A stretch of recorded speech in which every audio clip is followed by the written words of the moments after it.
In an age of kings and clerics, when the voice of God was thought to thunder only through mitres and crowns, a young peasant girl from Domrémy rose like a flame in the darkness.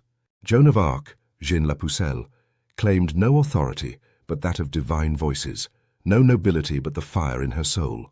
At just 13, she began to hear what she called the voices of saints: Michael the Archangel, Catherine of Alexandria, and Margaret of Antioch. These voices did not come in dreams or visions. They came with clarity and light, commanding her to lift the siege of Orléans and see the Dauphin crowned at Reims.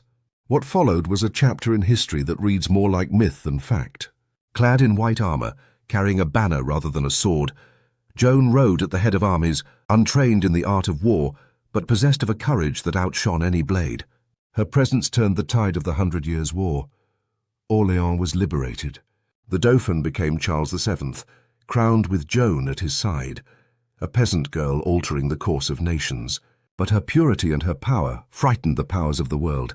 Captured by the Burgundians and handed over to the English, Joan was tried for heresy in a court more political than ecclesiastical. Her crime was not witchcraft, though that was the accusation. It was obedience to a God who spoke directly to her, unmediated by the structures of church and state. On May 30th, 1431, at the age of 19, Joan was burned at the stake in Rouen. Witnesses say she died calling on the name of Jesus. Her ashes were cast into the Seine, as if to erase her from the world. But fire cannot destroy the eternal. 25 years later, her trial was overturned. In 1920, the Church canonized her as saint. Joan remains a paradox wrapped in light, warrior and mystic, virgin and commander, obedient servant and defiant voice.